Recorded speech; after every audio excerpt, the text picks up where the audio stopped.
In this video, I'm going to talk to you guys about 9 reasons that you're still broke from an unorthodox point of view.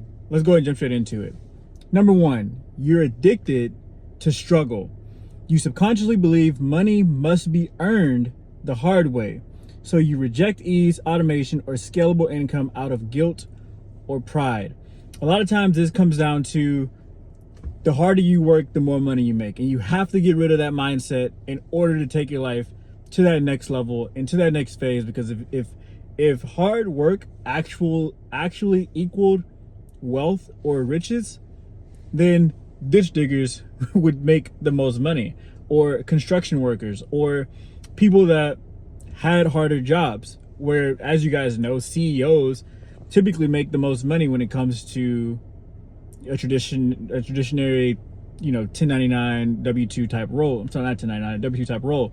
And so you're addicted to struggle. You're trying to find ways to make money the hard way, when the hard way isn't necessarily the way. And you got to figure out different ways to go create income other than hard labor, right? Now sometimes that's even a conscious struggle. Now, subconsciously, you could also be thinking the same thing, where you could also think that, okay, maybe I don't need to do something hard labor, but maybe the task needs to be a difficult task. Even that isn't necessarily the case. And so you got to figure out how to untrain your mind to think about money from a different lens versus what you've always been taught throughout your life. Number 2, you confuse busyness with productivity. You stay constantly active but rarely move the needle financially. You feel productive, but your bank account says otherwise. Are you doing high leverage tasks, or are you just staying busy? That's really what it comes down to. If you ran a business, right, there's one thing that really moves the needle: sales. Right? Now, if you're the CEO, you're typically in charge of sales. If you're going and you're doing data entry or human resource work or operations, those are all things that keep you busy. However, those don't move the needle forward. You're not going to make more money by doing more tasks. The goal isn't to take on more tasks. The goal is to do the high leverage task at a high skill level. That way you can actually increase your income. Number 3, you inherit scarcity mindsets from family. Even if you make good money, deep-rooted beliefs like money is evil or rich people are greedy cause self-sabotage when you start to succeed. You have to renew your mind. You have to change the way that you think. You have to change the way that you approach wealth as a whole. If you take along the baggage that you've accumulated over your life into this next phase of your life, it will show up in every decision that you make. And you have to get rid of that ASAP. Number 4, you reject sales and marketing. You think selling is sleazy, so you avoid promoting yourself, your skills, or your business, cutting off your main path to wealth. You have to understand that sales isn't this disgusting used car salesman type of thing, right? Sales is just influencing one person to make a transaction that will better their life. That's what it should be: better their life, or better their business, or better their situation in any type of way, right? That's what you're trying to do. You're trying to tell someone that, hey, I know you're doing this might be a better way to do it. And when you can get out of the mindset that sales is bad and get into the mindset that sometimes you have to do sales in order for people to understand what you're doing, hopefully that can switch this mindset in itself, right? So you have to get out of the rejection of sales and marketing. It has to change. And now, the better you are at marketing, the less you have to sell. The better you are at sales, sometimes the less you want to market, right? When you think about McDonald's, McDonald's because they have fantastic marketing, and they don't have to sell you on their burgers. They have probably the least. It's literally not even food. Yet people go there and spend millions and millions and millions of dollars a day to go and eat not real food. Not because they're trying to sell you on it. You never got a call saying, hey, come eat our burgers from McDonald's. No, it's because their marketing is fantastic. Now, on the other side, you also have companies that are really, really, really good at sales that don't necessarily have to market because their product is also so good. And so when they call and it makes sense, you do it. And so you don't have to fall in love with sales and marketing, but you have to at least accept it. It's part of business. It always will be. It's not going anywhere. Number 5, you normalize chaos. I can't talk today. You normalize chaos. You live in a loop of emergencies, poor planning, and financial drama. Peace and stability feel foreign, so you unconsciously recreate instability. That is a pattern that you do not want to be in, and you need to get yourself out of it as fast as possible. But the thing is, if you aren't taking the time to locate these things in your life, they'll never disappear from your life. Because right now you're living in a subconscious state where you're just doing what you've always done. If you're not learning, you're not paying attention, you don't have goals, you don't have, I like to call them like your notifications set up in your mind where your things just kind of feel off.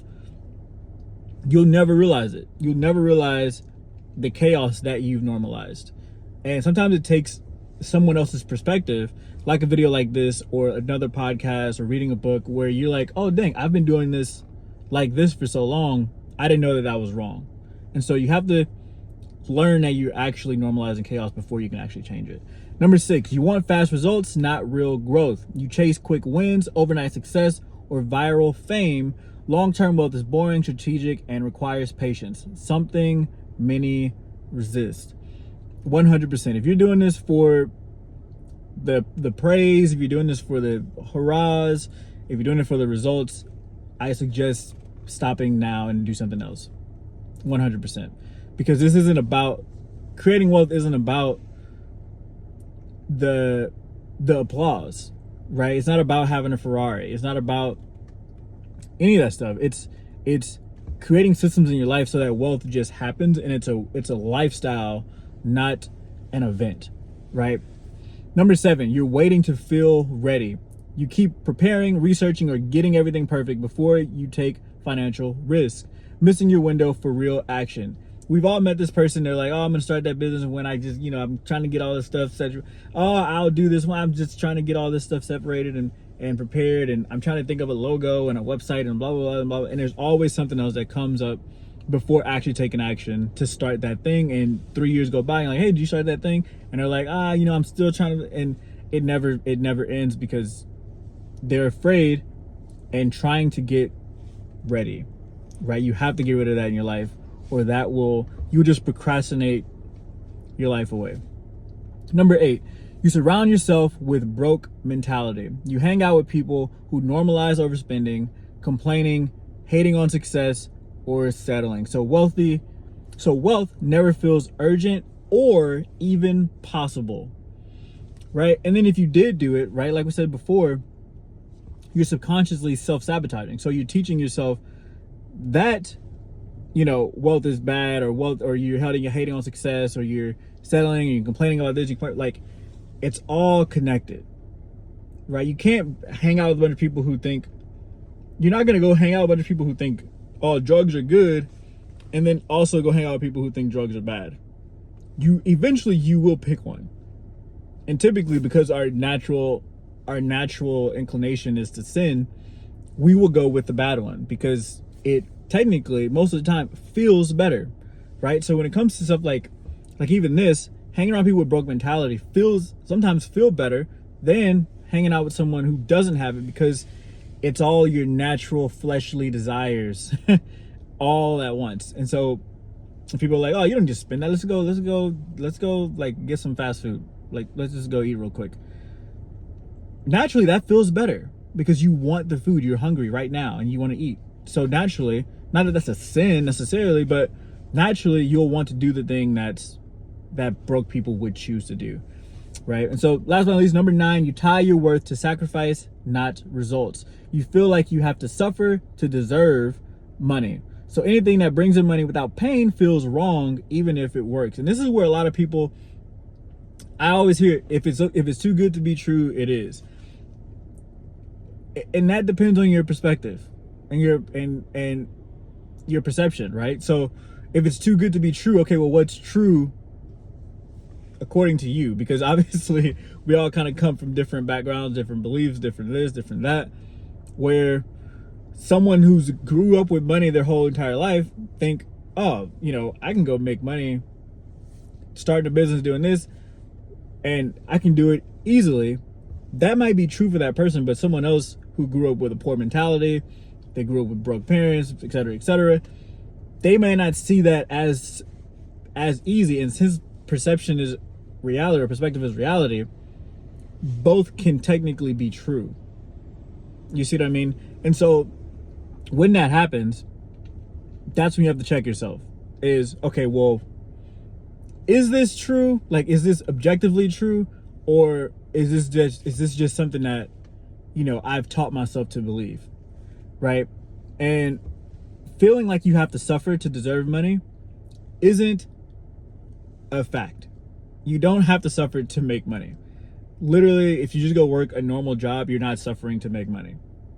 So the belief is dead. You're not suffering to make money. You're doing a task to make money, right? And now there's obviously people like Warren Buffett, who literally, he just invests his money and he makes billions and billions of dollars. Obviously, he's not suffering, right? So there's people who can create income without suffering. So sometimes you just have to ask yourself, like, is this actually true, or is this just me, right? And once you do that, you'll start to find some different answers, and you have to do some soul searching and some mind searching and some digging into yourself to figure out why you believe what you believe and if that stuff is actually true. So again, these are the 9 unorthodox reasons that you're still broke right now. And again, number 1, you're addicted to struggle. Number 2, you confuse busyness with productivity. Number 3, you inherit scarcity mindsets from family. Number 4, you reject sales and marketing. Number 5, you normalize chaos. Number 6, you want fast results, not real growth. Number 7, you're waiting to feel ready. Number 8, you surround yourself with broke mentality. And last but not least, number 9, you tie your worth to sacrifice, not results. Hope this video helps. Hit the like button, comment below your thoughts, and hit that subscribe button, and I'll catch you guys on the next one. Peace.